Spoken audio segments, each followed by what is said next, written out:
금산교회, 흔들리는 사람들 사이에 놓인 존재의 우물. 김제, 금산교회. 시선이 닿는 곳엔 마음도 닿는다. 여름과 가을 사이 사계절이 빙글빙글 본색을 헤맨다. 나는 여름의 치마 끝자루보다는 가을의 옷구름에 시선이 움직인다. 그렇게 구불구불 돌고 돌아서 노을 뒤에 산 뒤에 걸어오는 가을을 향해 길을 떠난다. 흐르다가 다시 흐르다가 금산교회에 잠시 시선이 닿는다. 시간의 흐름이 선물해주는 풍경에는 마음이 가벼워진다. 머리 위로 쏟아지는 파란 하늘과 몽글몽글 새하얀 구름을 보는 순간 버겁던 내 안의 기름기가 쏙 빠져 삶이 고슬고슬 부드러워진다. 살포시 바뀌는 풍경들, 나뭇잎에 스치는 바람 소리들. 눈을 감으니 비로소 보이고 비로소 들린다. 흐릿한 세월의 흔적이 두런두런 이야기하는 이곳은 얼마나 아름다운가. 상상력은 나의 본질을 돌아보고 삶의 본질을 깨닫게 해주는 힘이런가. 그 보이지 않는 기운이 나를 깨운다. 그리고 풍경 앞에서 나는 상상력이라는 두 팔로 이 순간을 품는다. 금산사는 자주 가보았지만 금산교회는 처음 가는 곳이라 호기심과 설렘이 교차했다. 그러나 이미 마음은 그곳에 가 있었다. 반가운 손짓과 위안의 목소리가 아스라이 들린다. 어서 오라고, 잘 왔다고, 토닥이는 몸짓과 말 건넨, 막연한 그리움의 목소리다. 금산사 반대방향 왼쪽으로 난 작은 샛길로 들어서면 금방 기역형 한옥 교회 건물이 나온다. 전국에서 유일하게 초기 기독교의 기역자 공간을 그대로 간직하고 있는 곳으로 유교식 전통을 살리면서 기독교라는 새로운 종교를 전파하기 위해 고심한 흔적이 어린 유산이다. 서로 다른 문화를 인정한 포용적인 태도 덕분에 교회가 지어질 수 있었다고 한다. 주차장에서 나오니 길 건너에 목조로 지어진 교회 종탑이 눈에 들어왔다. 높이 솟은 십자가 종탑 아래 건물 입구에는 금산교회라는 빛바랜 현판이 시간의 흔적을 말해준다. 댕그랑 댕그랑 종소리 울리면 그곳엔 거룩한 삶의 시간, 마음을 새롭게 하는 경건의 시간이 펼쳐진다. 상상의 종소리는 어스름 초저녁에 쏟아지는 눈 같다. 소복소복 쌓이고 마을 가득 스며들어 설백의 순수를 자아내는 그 종소리는 사람들 귓가에 닿아 가슴에 평안을 안겨주고 희망을 품게 해주었겠지. 그림자는 몸을 낮추고 복음은 초록의 햇살처럼. 교회 앞 길가엔 형형색색 채송화가 낮게 무리지어 펴있다. 도란도란 정답다. 눈이 시리도록 파란 하늘, 뭉게구름, 아무도 없는 조용한 길, 나무 그림자만 길게 드리운 한낮의 풍경. 공기에 드리운 감동이 무지근하다. 나무 이파리에 흐르는 햇볕이 반짝이면서 바람 따라 흔들림이 생긴다. 흔들리는 바람 사이로 허공이 살핏하다. 이 모든 것들과 나의 거리는 얼마나 될까? 그 사이에는 빈 공간이 있어 어렴풋이 느껴지는 사이들이 살아있음을 느끼게 한다. 나뭇잎 사이로 비치는 햇빛이라는 뜻인 코모랩이라는 말이 생각난다. 찬란한 초록빛. 금산교회 앞에서 올려다본 하늘이 꼭 그랬다.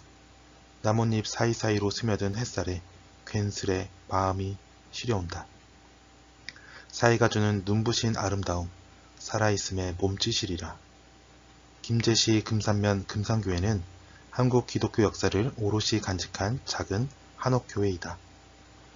초기 교회 건축의 한국적 토착화 과정을 살필 수 있는 중요한 건물로 각 구조물의 보존 상태가 양호하여 문화재로 지정 보존하고 있다. 전라북도에서 기독교 문화재로는 처음으로 지방문화재로 지정되었다. 100년이 훨씬 지난 풍금과 천장의 석가래가 지난 세월을 말해준다. 신기하게도 나무 바닥도 그대로 보존되어 있다. 삐걱거리는 마룻바닥, 천장을 가로지르는 석가래, 하얀 창호지를 바른 창문, 옛 한옥 예배당의 고즈넉한 풍경에 경건해진다. 켜켜이 쌓인 시간이 주는 묘한 안도감과 신비로움이 내부의 공기를 미묘하게 흔든다. 설명할 수 없는 감동이다. 초기 교회는 1905년 5칸으로 지어졌으나 1908년 지금의 자리로 옮겨 지은 것이라고 한다. 현재 금산교회 옆으로 1988년에 지은 교회 본당과 사택이 들어서 있다. 안으로 들어가면 오랜 세월 흔적이 역력한 나무 기둥을 만날 수 있다. 기역자 형태 건물 내부는 통칸으로 이루어져 있다. 무엇보다도 이 예배당을 특별하게 만드는 것은 강단 귀퉁이를 가로지르는 휘장이다. 남북방향 5칸과 동쪽방향 2칸이 만나는 곳에 강단을 설치하여 남쪽으로 남자석, 동쪽으로 여자석을 분리하였고 휘장을 쳐서 남녀가 구분된 공간에서 예배를 드린 점이 인상적이었다. 이는 그 시절 남녀 차별 없이 복음을 전해야 할 당인화, 남녀 유비라는 관습을 수용해야 하는 고민 속에서 찾아낸 타협점이자 해결책이었다. 그리고 낡은 강대상 뒤편에 겸손의 문이라 불리는 작은 쪽문이 보인다. 설교자가 이 문에 들어서려면 머리를 깊이 숙여야 했고 허리도 굽혀야 했을 것이다. 몸을 숙여 작은 쪽문을 드나들면서 겸손의 자세를 상기하고 실천하였으리라. 금산교회는 일제강점기 교회당을 강제 폐쇄했을 때도 6.25 전쟁으로 마을이 불바다가 됐을 때도 훼손되지 않았으며 숱한 철거 논란에도 원형을 유지하며 굳건히 자리를 지키고 있다고 한다. 예배당에 전시되던 교회의 역사 자료, 옛 유물들은 2015년 금산교회 문화유산 전시관으로 옮겨져 귀중한 역사를 보존하고 있다. 전시관에는 기역자 교회당에서 예배하는 모습 등 금산교회 초기 모습 조형물과 역사자료, 풍금, 종탑, 이자익 목사의 유품들을 만날 수 있다. 한 사람의 겸손과 순종이 피운 온기의 힘. 우리가 지구상에 존재한다는 것은 여기저기 돌아다니며 냄새를 피우기 위해서라고 했던가. 그렇다면 가을은 퍽도 진한 냄새를 풍긴다.